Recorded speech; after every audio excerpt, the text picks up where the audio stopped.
यह सच है, अक्सर मृत्यु हृदय से नहीं बल्कि हमारे पैरों से शुरू होती है। यह वाक्य भले ही कठोर लगे, पर यह शरीर की हकीकत है। शरीर धीरे धीरे बंद होता है, चिल्लाकर नहीं, फुसफुसाकर। और इसमें सबसे अनदेखी आवाज होती है पैरों की ताकत, चलने की क्षमता और जीवन चक्षु की कमी। क्योंकि हमारे पैर मांसपेशियों और हड्डियों से अधिक हमारी जिंदगी की जड़ होते हैं। जैसे पेड़ तब मरना शुरू करता है जब उसकी जड़ें पानी नहीं सोखती, वैसे ही शरीर भी कमजोर होने लगता है जब पैर उसे संभालना बंद कर देते हैं। मगर अक्सर जैसे ही 60 पार की उम्र आती है, सभी का ध्यान सिर्फ हृदय, ब्लड शुगर या कोलेस्ट्रॉल पर जाता है, जबकि पैरों की ताकत पर शायद ही ध्यान दिया जाता हो। लेकिन नई चिकित्सा जानकारियां स्पष्ट कहती हैं, पैरों की ताकत आपकी जीवन प्रत्याशा का सटीक संकेत दे देती है। यह हृदय या रक्तचाप से भी अधिक निर्णायक होती है। यदि आप कुर्सी से बिना मदद उठने के लिए सक्षम नहीं, रास्ते में लड़खड़ाते हैं या सीढ़ियों पर चढ़ने में मुश्किल होती है, तो चाहे आपका हृदय कितना भी स्वस्थ क्यों ना हो, आपकी स्वायत्तता, संतुलन और गरिमा संकट में होती है। यहाँ एक चिकित्सा शब्द है, सार्कोपेनिया। सार्कोपेनिया मांसपेशियों का समय से पहले क्षय। यह 30 वर्ष की उम्र से धीरे धीरे शुरू होता है और 60 के बाद तेजी से बढ़ता है, और इसके सबसे पहले प्रभाव पैरों पर दिखते हैं। शोध जैसे जामा की एक स्टडी कहती है कि जिन वृद्धों ने 70 से पहले ही पैरों में मांसपेशियों का क्षय देखा, उनका 10 सालों में मृत्यु का जोखिम 40% तक अधिक था। यह केवल मांस की कमजोरी नहीं है, यह शरीर का अदृश्य काम करना बंद कर देना होता है, चाहे वह चलना हो, संतुलन बनाना हो या सीढ़ियां चढ़ना हो, जो जीवन को धीरे धीरे बाधित करता है। क्यों पैर ही सबसे पहले कमजोर होते हैं? शरीर का भार सहन करने वाली सबसे बड़ी मांसपेशियां पैरों में होती हैं, जैसे क्वाड्रिसेप्स और हैमस्ट्रिंग्स। जैसे जैसे उम्र बढ़ती है, सीट बाउंड जीवन पोषण की कमी और नर्व सिस्टम का धीमा होना मांसपेशियों और उनकी शक्ति को कमजोर कर देता है। कमजोर पैरों का प्रभाव सिर्फ चलने में नहीं, बल्कि स्वायत्तता, गिरावट, हड्डी और मानसिक स्वास्थ्य पर भी पड़ता है। संकेत जिन्हें नजरअंदाज ना करें, कुर्सी से उठना मुश्किल होना, यह आपकी पैरों की ताकत का ताजा पैमाना है। तीव्र संतुलन खोना, जैसे एक पैर पर 10 सेकंड तक नहीं टिक पाना, इससे अगले दशक में मृत्यु का जोखिम 64% ज्यादा होता है। health.com। धीमी या लड़खड़कती चलने की चाल, सीढ़ियां चढ़ने में कठिनाई, पैरों में सुन्नपन या थकावट, ये शुरुआती संकेत हो सकते हैं। आप क्या कर सकते हैं, वीडियो के अंत में विस्तार से चर्चा होगी, लेकिन अब आप जानते हैं कि पैरों की ताकत जीवन और मृत्यु दोनों का संकेत देती है। यह दिल, रक्त या कोलेस्ट्रॉल से कहीं अधिक गहरा संकेत देता है कि हमारा जीवन कैसे आगे बढ़ेगा। निष्कर्ष, डेथ में start in the legs, but so can recovery and renewed life. पैरों को मजबूत बनाना, चलने की क्षमता बनाए रखना और संतुलन पर काम करना, यह सिर्फ जीवन को और दिन नहीं बढ़ाता, बल्कि उसे गहराई, गरिमा और आत्मनिर्भरता देता है। अगर अब तक आपने अपने पैरों की ताकत को अनदेखा किया है, तो इसे बदलने का समय है। क्योंकि असली ताकत उन पैरों में है जो हमें हर सुबह उठाते हैं, हमारे हाथों को प्यार से मिलाते हैं और हमारे जीवन को जिंदा बनाए रखते हैं। हाँ, शरीर यह इंतजार नहीं करता कि डॉक्टर कुछ माप ले। जब उसे लगे कि वह अब खुद को संभाल नहीं सकता, तो वह धीरे धीरे खुद को बंद करने लगता है। इसलिए यह वीडियो इतना महत्वपूर्ण है, क्योंकि जब हम पैरों की बात करते हैं, तो हम केवल मांसपेशियों की नहीं, जिंदगी की बात कर रहे होते हैं। लंबी उम्र की, अपने पोते पोतियों तक पहुंचने की, सपनों की तरफ चलने की, खुद जिंदगी की तरफ बढ़ने की। और यह सब शुरू होता है एक बात को पहचानने से, जिसे ज्यादातर लोग अनदेखा करते हैं, कि पैर कोई छोटी बात नहीं, बल्कि सब कुछ की शुरुआत है।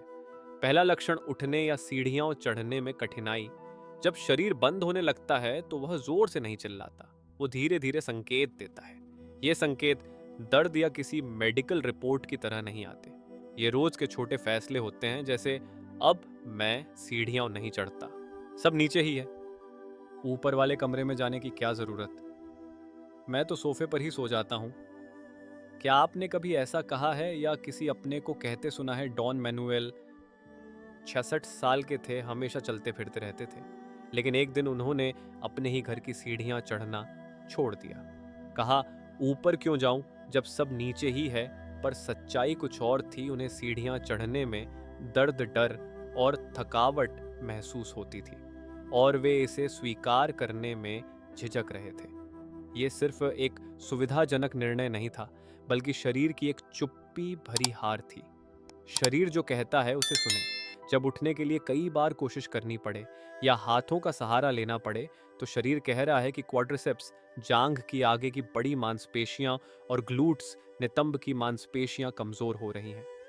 इन मांसपेशियों का काम है उठना बैठना, संतुलन बनाए रखना। जब ये कमजोर होती हैं तो तीन बातें होती हैं। मोबिलिटी घटती है, जिससे व्यक्ति और कम चलता है। शारीरिक गिरावट तेज होती है। हृदय, फेफड़े, पाचन सब धीमा हो जाते हैं। गिरने का खतरा बहुत बढ़ जाता है, क्योंकि जो शरीर उठ नहीं सकता वो गिरने पर संभल भी नहीं सकता। लेकिन अच्छी बात क्या है, इस संकेत को समय रहते पकड़ा और सुधारा जा सकता है। एक आसान टेस्ट करें। एक ऐसी कुर्सी लें जिसमें आर्म रेस्ट न हो। सीधे बैठें, पांव जमीन पर टिके हों। हाथों को सीने पर क्रॉस करें। बिना हाथों का सहारा लिए उठने की कोशिश करें, फिर बैठें। इसे 5 बार दोहराएं। अगर आप बिना संतुलन खोए ये कर पाए, बढ़िया है। अगर नहीं, अगर हाथों से सहारा लिया कमजोरी महसूस हुई, तो आपका शरीर आपसे कुछ कह रहा है। समाधान क्या है? जिम की जरूरत नहीं। रोजाना कुर्सी से उठने बैठने का अभ्यास करें। सहारे से हल्की सीढ़ियां चढ़ें। दीवार के सहारे हल्के स्क्वाट्स करें। ये छोटे अभ्यास क्वाड्रिसेप्स को जगाते हैं और साथ ही जीवन को भी। क्योंकि फिर से सीढ़ियां चढ़ना, डर के बिना चलना, आत्मविश्वास से उठना सिर्फ शारीरिक नहीं, एक भावनात्मक घोषणा है। मैं अब भी यहाँ हूँ और मैं अब भी कर सकता हूँ। इस संकेत को नजरअंदाज न करें। सीढ़ियां चढ़ना असंभव बनने से पहले कुछ कीजिए, क्योंकि जब शरीर ऊपर चढ़ना बंद कर देता है, तब वह नीचे गिरने लगता है। लक्षण नंबर 2, सूजी हुई टांगें, ठंडी या दागों के साथ। कई बार शरीर जोर से नहीं चिल्लाता, वह धीरे से फुसफुसाता है।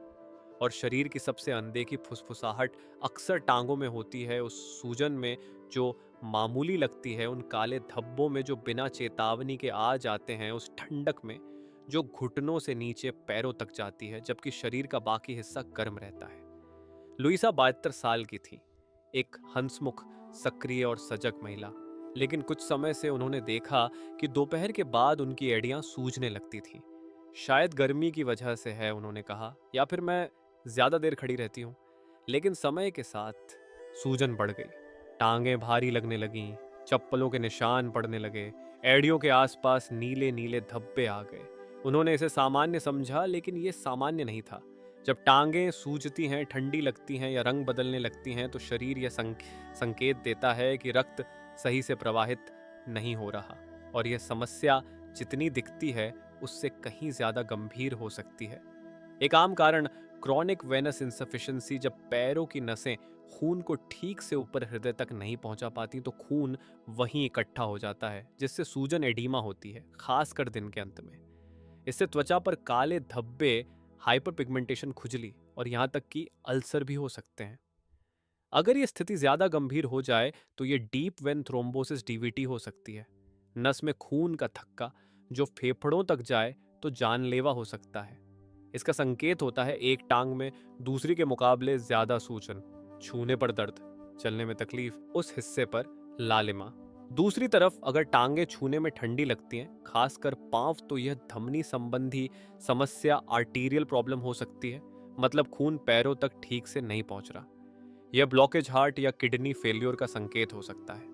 अब करें क्या? ध्यान दें और लिखें। सूजन किस समय होती है? एक टांग या दोनों दर्द है? खुजली या रंग बदल रहा है? डॉक्टर से मिलें। अगर सूजन नहीं है, दर्दनाक है या आराम से भी ठीक नहीं हो रही है, तो डॉक्टर वेनस इको डॉपलर या खून की जांच से स्थिति को समझ सकते हैं। घरेलू उपाय: दिन में 3 बार 15 मिनट के लिए टांगें ऊपर उठाएं। लंबे समय तक खड़े रहने या एक जगह बैठे रहने से बचें। घर में ही थोड़ा टहलें।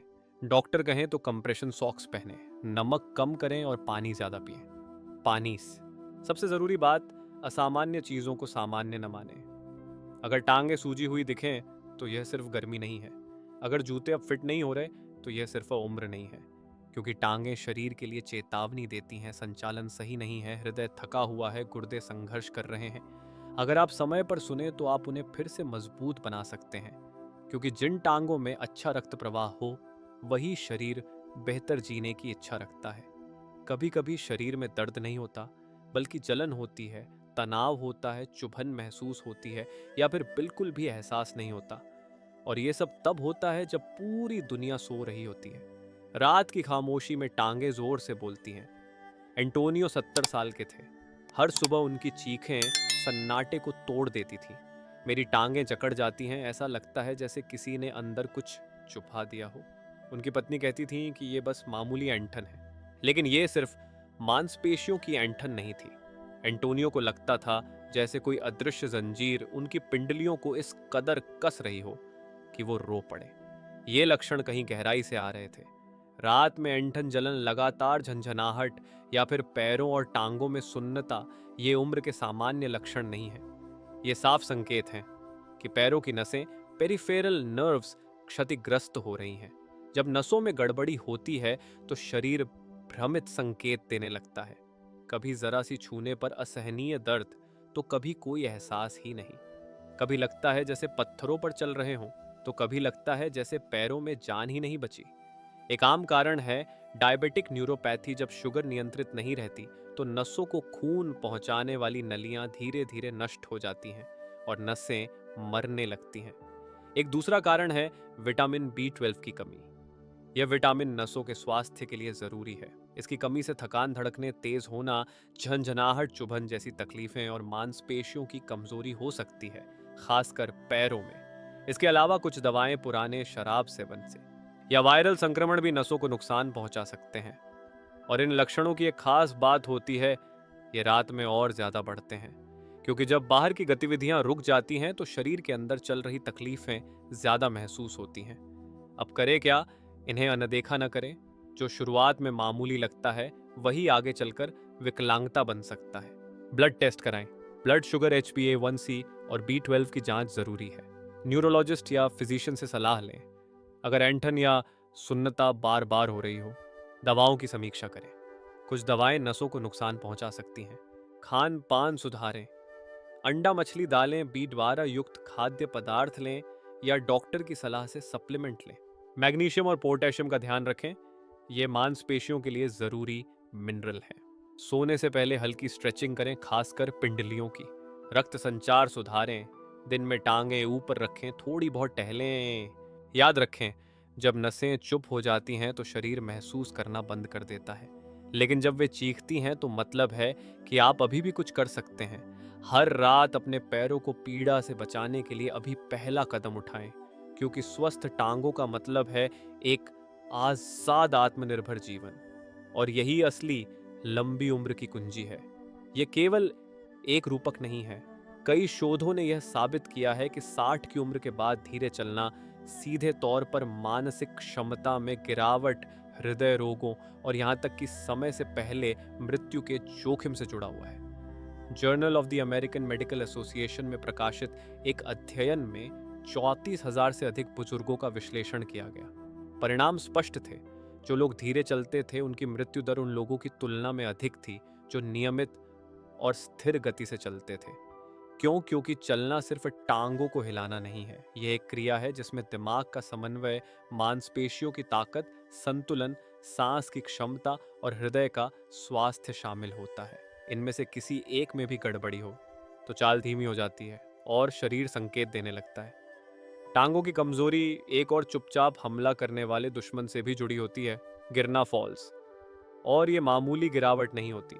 हम बात कर रहे हैं उन गिरावटों की जो हिप फ्रैक्चर इमरजेंसी, ऑपरेशन, लंबी अस्पताल में भर्ती और कई बार जीवन की स्वतंत्रता के अंत का कारण बनती हैं। WHO के अनुसार 62 वर्ष से अधिक आयु के लोगों में गिरने से होने वाली मौतें दूसरे नंबर पर हैं। और इन गिरावटों से पहले हमेशा एक चीज होती है, टांगों की कमजोरी, संतुलन खोना और चलते समय असुरक्षा। एक हिप फ्रैक्चर केवल हड्डी टूटने की बात नहीं है। यह एक ऐसे चक्र की शुरुआत है जहां व्यक्ति चलना बंद कर देता है, अवसाद में चला जाता है, मांसपेशियां और तेजी से टूटने लगती हैं। संक्रमण, रक्त के थक्के और मानसिक गिरावट का जोखिम बढ़ जाता है और कई बार वह फिर कभी अपनी पुरानी स्वतंत्रता हासिल नहीं कर पाता। इसी कारण डॉक्टर बार बार एक ही बात दोहराते हैं, कमजोरी नीचे से शुरू होती है, टांगों से। जब यह जवाब देना बंद कर देती हैं तो शरीर धीरे धीरे हार मान लेता है। अब सवाल है, पता कैसे लगाएं कि टांगें कमजोर हो रही हैं? इसके लिए 3 आसान परीक्षण हैं जो आप घर पर ही कर सकते हैं। चाल की गति, वॉकिंग स्पीड। यदि कोई व्यक्ति 6 मीटर चलने में 6 सेकंड से अधिक लेता है तो उसकी मृत्यु का जोखिम काफी बढ़ जाता है।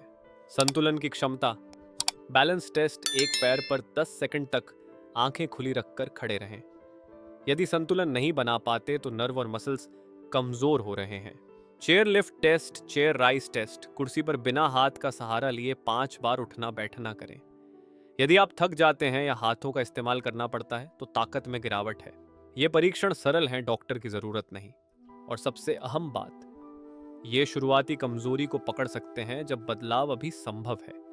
क्योंकि एक सरल सत्य है, यदि टांगें रुक जाती हैं तो शरीर में खून का बहाव, दिमाग की सक्रियता और जीवन की ऊर्जा सब धीमा हो जाता है। इसलिए इन्हें मजबूत बनाएं, ध्यान दें, इन्हें सक्रिय रखें। क्योंकि हो सकता है आपको पता न हो, आपके शरीर की असली उम्र आपके टांगों की ताकत में छिपी है। अब जानिए उन 5 आदतों के बारे में जो रोज आपकी टांगों की ताकत को चुपचाप खत्म कर रही हैं। 1, रोज 6 घंटे से ज्यादा बैठकर बिताना। भले ही आरामदायक लगे, लेकिन यही सेडेंट्री लाइफस्टाइल आपकी टांगों की सबसे बड़ी दुश्मन है। कुर्सी, टीवी, मोबाइल, गाड़ी, ये सब मिलकर आपकी मांसपेशियों को निष्क्रिय बना देते हैं। धीरे धीरे बिना दर्द के ताकत गायब होने लगती है। शरीर एक कठोर तर्क के साथ काम करता है। जो अंग आप उपयोग नहीं करते वह अंग कमजोर हो जाता है। मांसपेशियों के रेशे सिकुड़ने लगते हैं, रक्त संचार धीमा हो जाता है और टेंडन छोटे हो जाते हैं। पैर धीरे धीरे कमजोर जकड़े हुए और हिलने डुलने में सुस्त हो जाते हैं। क्या करें? हर घंटे उठें, भले ही थोड़ा घर में घूमने के लिए ही क्यों ना हो। कुर्सी के पास खड़े होकर सरल स्ट्रेच करें और यदि संभव हो तो फोन पर बात करते समय टहलते रहें। 2, केवल समतल सतह पर चलना। कई बुजुर्ग कहते हैं मैं रोज चलता हूँ, सोफे से बाथरूम, बाथरूम से रसोई। लेकिन यह पर्याप्त नहीं है। हमेशा समतल सतह पर चलना आपके न्यूरोमस्कुलर सिस्टम को चुनौती नहीं देता। आपके पैरों को ताकत और संतुलन बनाए रखने के लिए विभिन्न सतहों पर चलना जरूरी है। चढ़ाव उतराव, घास रेत, सीढ़ियां, मोड़। क्या करें? छोटे बाहर के भ्रमण शामिल करें। पार्क में चलें, छोटे रैंप या पटरी पर चढ़ें। घर के अंदर भी आप कुछ गद्दियां या एक्सरसाइज स्टेप्स रख सकते हैं ताकि संतुलन और चुस्ती बनी रहे। 3, प्रोटीन की कमी या भूख न लगने पर खाना छोड़ देना। शारीरिक ताकत केवल कसरत से नहीं आती, उसे प्रोटीन जैसे पोषण की भी जरूरत होती है। 60 की उम्र के बाद मांसपेशियां तेजी से घटती हैं और उन्हें बनाए रखने के लिए अधिक प्रयास की आवश्यकता होती है। यदि आप खाना छोड़ देते हैं या सिर्फ बिस्किट, सूप या चाय पर निर्भर रहते हैं तो आपकी टांगें जल्दी कमजोर होती जाएंगी। क्या करें? हर भोजन में थोड़ा प्रोटीन जरूर शामिल करें। अंडा, दही, दाल, मछली, चिकन। अगर भूख कम है तो कम मात्रा में लेकिन गाढ़ा पोषण लें, जैसे एक अंडा, मुट्ठी भर मेवे, दूध में ओट्स, दोपहर में ऑमलेट। 4, गलत प्रकार के जूते पहनना। चप्पल बहुत नरम या ऊंची एड़ी वाले जूते आरामदायक लग सकते हैं, लेकिन ये पैर की मांसपेशियों और संतुलन के लिए नुकसानदायक हैं। वे पैर के सहारे को बदल देते हैं और पिंडली और टखने की मांसपेशियां निष्क्रिय हो जाती हैं। क्या करें? ऐसे जूते पहने जिनमें पकड़ अच्छी हो, तली मजबूत हो और थोड़ा मुड़ा हुआ हो। घर में भी फिसलन रोधी बंद जूते पहने। अगर संभव हो तो कारपेट या घास पर नंगे पांव चलें। इससे पैरों की नींद में सोई मांसपेशियां जागती हैं। 5, सीढ़ियों से पूरी तरह परहेज करना। सीढ़ियां चढ़ना पैरों के लिए सबसे संपूर्ण व्यायामों में से एक है। यह ग्लूट्स, क्वाड्रिसेप्स, टखने और संतुलन को मजबूत करता है। लेकिन डर की वजह से बहुत से लोग इससे बचते हैं और एक दिन ऐसा आता है जब वे चाहकर भी चढ़ नहीं पाते। क्या करें? जरूरी नहीं कि 10 मंजिल चढ़ें, लेकिन अगर विकल्प है तो लिफ्ट की जगह सीढ़ी का एक स्टेप चुनें।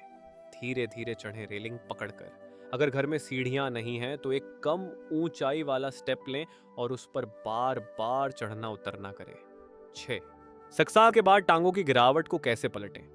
कई लोग मानते हैं कि एक बार जब टांगें जवाब देने लगें तो फिर कुछ नहीं किया जा सकता, कि यह बुढ़ापे का स्वाभाविक हिस्सा है। लेकिन यह धारणा गलत और खतरनाक है। सच यह है, आप फिर से ताकत, चुस्ती और जीवन शक्ति हासिल कर सकते हैं। आपको केवल 3 चीजों की जरूरत है: नियमितता, सही मार्गदर्शन और दृढ़ नीयत। इरादा, निरंतरता और सही योजना। आज मैं आपके साथ वही योजना साझा कर रहा हूँ। यह कोई चमत्कारी तरीका नहीं है, यह जटिल भी नहीं है, और इसके लिए किसी मशीन वजन या जिम की जरूरत नहीं है। सिर्फ रोज अपने पैरों से यह कहना जरूरी है, मुझे अभी भी तुम्हारी जरूरत है। ये तोम बिन बई की आतमात सरल, असरदार और सुरक्षित व्यायाम। ये कुछ व्यायाम हैं जो आप घर पर कर सकते हैं, भले ही आपके पास कोई अनुभव ना हो। इस दीवार के सहारे बैठना, अपनी पीठ को दीवार से टिकाकर धीरे धीरे नीचे स्लाइड करें, जैसे आप कुर्सी पर बैठ रहे हो, लेकिन पीठ को दीवार से अलग ना करें। जहां तक बिना दर्द के जा सकें रुकें और 5 सेकंड तक रुकें, फिर धीरे धीरे ऊपर आएं। हर दिन 5 से 10 बार दोहराएं। यह क्वाड्रिसेप्स और ग्लूट्स को सक्रिय करता है।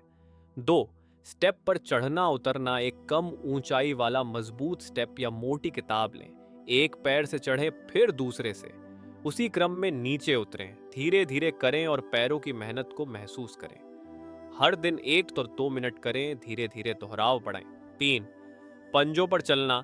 30 सेकंड तक पंजों पर चलें, पेट को थोड़ा अंदर करें और संतुलन के लिए हाथ खोलें। यह पिंडलियों को मजबूत करता है, मुद्रा सुधारता है और रक्त संचार बढ़ाता है। 4, एड़ियों पर चलना। पंजों पर चलने के बाद अब एड़ियों पर चलें, पंजे ऊपर रखें। यह टिबियल मांसपेशियों को मजबूत करता है, जो गिरने से बचाती है। 5, एक पैर पर संतुलन बनाएं। जरूरत हो तो कुर्सी पर बैठें, एक पैर उठाएं और 10 सेकंड तक दूसरे पैर पर संतुलन बनाएं, फिर पैर बदलें। हर दिन 3 बार हर पैर पर करें। संतुलन सबसे पहले खोता है, पर अभ्यास से जल्दी लौटता है। 2, अंदर से ताकत देने वाला भोजन। शरीर मांसपेशियां तभी बनाएगा जब उसके पास जरूरी पोषण होगा। हर दिन उच्च गुणवत्ता वाला प्रोटीन लें। अंडा, मछली, दही, दालें, चिकन। विटामिन डी रोज 10 मिनट धूप लें, या सार्डिन, सैल्मन, अंडे जैसे खाद्य लें। मैग्नीशियम बादाम, पालक, एवोकाडो में मिलता है। कोलेजन, हड्डी का सूप, नेचुरल जिलेटिन या डॉक्टर द्वारा सुझाए गए सप्लीमेंट्स। पानी डिहाइड्रेशन से मांसपेशियों की कार्यक्षमता घटती है और ऐंठन बढ़ती है। जरूरी नहीं कि ज्यादा खाएं, जरूरी है कि सही खाएं। 3, पूरक उपाय जो रक्त संचार को सक्रिय करें और दर्द को कम करें। अगर टांगों में जकड़न, सूजन या दर्द हो तो हर बार दवाई की जरूरत नहीं होती। हल्के मालिश रक्त संचार बढ़ाते हैं, तनाव कम करते हैं। गर्म पानी और नमक से स्नान मांसपेशियों को आराम देते हैं। एक्यूपंक्चर ऊर्जा प्रवाह बेहतर करता है। टेंस इलेक्ट्रिक स्टिमुलेशन सीमित गतिशीलता वाले लोगों में मांसपेशियां सक्रिय करता है। गर्म सर्द सेक रक्त वाहिनियों की प्रतिक्रिया को उत्तेजित करते हैं। कोई भी तरीका अपनाने से पहले विशेषज्ञ से सलाह जरूर लें। 4, मानसिकता शायद सबसे महत्वपूर्ण चीज, क्योंकि शरीर तभी प्रतिक्रिया देता है जब उसे महसूस हो कि वह अभी भी जरूरी है। अगर आप पैरों का उपयोग बंद कर देते हैं, उन पर भरोसा छोड़ देते हैं, उन्हें नजरअंदाज कर देते हैं, तो वे भी जवाब देने लगते हैं। इसलिए याद रखें, आप अब भी चल सकते हैं, और चलना जीवन का दूसरा नाम है। लेकिन जब आप उनसे बात करते हैं, जब आप उन्हें हिलाते हैं, जब आप उन्हें पोषण देते हैं और इरादे से जगाते हैं, तब शरीर प्रतिक्रिया देता है। शरीर आभार व्यक्त करता है और तब कुछ अद्भुत होता है। आप बेहतर चलने लगते हैं, बिना ज्यादा मेहनत के उठने लगते हैं। आपको महसूस होने लगता है कि आप बुझ नहीं रहे हैं, आप फिर से सक्रिय हो रहे हैं। यह आपका बचाव योजना है और अभी भी आपके पास इसे शुरू करने का समय है। अगले भाग में मैं आपको कुछ असली कहानियां दिखाऊंगा उन लोगों की जिन्होंने 60 की उम्र के बाद अपनी टांगों की ताकत वापस पाई और कैसे इससे उनका पूरा जीवन बदल गया। परिवर्तन की कहानी। मैंने फिर से बिना छड़ी के चलना शुरू किया 78 की उम्र में। उनका नाम रोज़ारियो था। वे 78 साल की थीं जब उन्होंने यह तय किया कि अब उन्हें छड़ी पर निर्भर नहीं रहना है। पिछले 5 वर्षों में उनकी चाल धीमी होती चली गई थी। पहले उन्होंने अपने घर की सीढ़ियां चढ़ना बंद किया, फिर उन्होंने लंबी दूरी पर चलने से बचना शुरू किया। बाद में छड़ी उनकी स्थायी साथी बन गई और अंत में उन्हें कुर्सी से उठने या बिस्तर से बाहर आने में मदद की जरूरत पड़ने लगी। मेरी टांगें अब जवाब नहीं देती थीं, उन्होंने कहा। ऐसा लगता था जैसे वे बंद हो रही हों, जैसे धीरे धीरे वे भूल रही हों कि कभी उन्होंने मुझे पूरी दुनिया में चलाया था। रोज़ारियो को कोई गंभीर बीमारी नहीं थी, कोई दुर्घटना भी नहीं हुई थी। वो बस हार मानने लगी थी, खुद को बूढ़ा और कमजोर महसूस करने लगी थी। उनके बच्चों ने कहना शुरू कर दिया था कि व्हील चेयर ले लो एहतियात के लिए। उन्होंने कुछ नहीं कहा, लेकिन मन ही मन उन्हें लगता था कि छड़ी ही अंत की शुरुआत है। तब एक दिन उनकी पोती ने उनसे एक सीधा सवाल पूछा, दादी, क्या टांगें चलना भूल सकती हैं? उस सवाल ने उन्हें जगा दिया। उन्हें उत्तर नहीं पता था, लेकिन इतना पता था, मैं बिना कोशिश किए नहीं रहना चाहती। उन्होंने बहुत साधारण से शुरू किया, घर के अंदर थोड़ा ज्यादा चलना, फिर कुर्सी का सहारा लेकर संतुलन के अभ्यास करने लगे। दीवार के सहारे हल्के स्क्वैट्स करने लगी। डॉक्टर की सलाह से प्रोटीन बढ़ाया, नाश्ते में अंडा, रात में मछली। फिर से खाना बनाने और चलने में मजा आने लगा। पहले कुछ महीनों में कोई चमत्कार नहीं हुआ। दर्द हुआ, थकान हुई, संदेह हुआ, लेकिन उन्होंने रुकना नहीं चुना। और एक दिन बिना सोचे समझे उन्होंने महसूस किया, मैं रसोई तक बिना छड़ी के पहुंची। केवल बैठने के बाद उन्हें एहसास हुआ कि उन्होंने क्या किया। आंखों में आंसू थे। मैं सिर्फ चल ही नहीं रही थी, मैंने खुद का एक हिस्सा वापस पाया था जो मैं खो चुकी समझ बैठी थी। आज भी रोजारियो चलती हैं, कभी कभी छड़ी के साथ, लेकिन बहुत बार उसके बिना। वह अपने दोस्तों के साथ पार्क जाता है। जब वह धीरे धीरे सीढ़ियां चढ़ता है, लेकिन बिना किसी मदद के पाए के, तो उसे गर्व महसूस होता है। और हर बार जब भी मौका मिलता है, वह किसी को बताता है, मेरी टांगें चलना नहीं भूली थी, उन्हें बस मेरी ये उम्मीद चाहिए थी कि वे अब भी चल सकती हैं। क्योंकि हाँ, आप कर सकते हैं, फिर से चलना, हिलना, गरिमा के साथ जीना। मौत टांगों से शुरू हो सकती है, लेकिन जीवन भी वहीं से वापस आ सकता है। आपकी टांगें आपके जीवन भर की चुपचाप साथ निभाने वाली साथी रही हैं। जब आपने पहला कदम रखा, उन्होंने आपका साथ दिया। हर दिन आपको काम पर पहुंचाया, आपको दौड़ाया, नचाया, गले लगाया, दुनिया घुमाई। उन्होंने आपको उस चीज के सामने खड़ा किया जिसे आपने प्यार किया, और उस दर्द के सामने भी जो आपको तोड़ने वाला था। और अब जब उम्र का बोझ थोड़ा ज्यादा महसूस होता है, वे अब भी वही हैं। शायद थकी हुई, शायद थोड़ी मदद मांग रही हों, लेकिन वे अब भी चाहती हैं कि आप उन्हें सुने। क्योंकि हाँ, दिल धड़कता है, फेफड़े सांस लेते हैं, लेकिन टांगे जीवन और मृत्यु के बीच की एंकर हैं। जब वे जवाब देना बंद करती हैं, शरीर भी धीरे धीरे हार मानने लगता है। लेकिन जब वे मजबूत होती हैं, तो आत्मा भी फिर से विश्वास करना शुरू करती है। और अच्छी खबर यह है, आपको किसी जटिल मशीन की जरूरत नहीं है, ना किसी जिम की, ना किसी बड़े प्लान की। आपको बस एक चीज चाहिए, संकल्प। हर दिन थोड़ा और उठने का, एक और कदम लेने का, चाहे धीमा ही क्यों ना हो। इस बात पर यकीन करने का कि आप अब भी अपनी जिंदगी को थाम सकते हैं, क्योंकि आपका शरीर इंतजार कर रहा है एक संकेत का कि वह अब भी इसके लायक है। तो कीजिए, अपने लिए, अपनी गरिमा के लिए, उन टांगों के लिए जिन्होंने हमेशा आपका साथ दिया और जो अब आपको उतना ही चाहती हैं जितना आप उन्हें। और अगर कभी आपको लगने लगा हो कि ताकत कम हो रही है, अगर सीढ़ियां चढ़ना या कुर्सी से उठना कठिन लगने लगा है, अगर आप हार न मानने के लिए जूझ रहे हैं, तो उसे टिप्पणी में लिखिए। आपकी कहानी किसी और के लिए उम्मीद बन सकती है। और अगर आप पहले से ही ताकत वापस पा रहे हैं, तो वह भी बताइए, क्योंकि हम सबको उम्मीद की ज़रूरत है। और अगर इस वीडियो ने आपको सोचने पर मजबूर किया, अगर कहीं गहरे छू गया, तो सब्सक्राइब कीजिए। यहाँ हम डर के बिना सच्चाई और सम्मान के साथ बात करते हैं, क्योंकि 60 के बाद बात सिर्फ ज्यादा जीने की नहीं है, बल्कि बेहतर जीने की है, मजबूती से, गरिमा से और अपनी टांगों पर खड़े होकर। आपका धन्यवाद। अगले वीडियो में फिर मिलते हैं।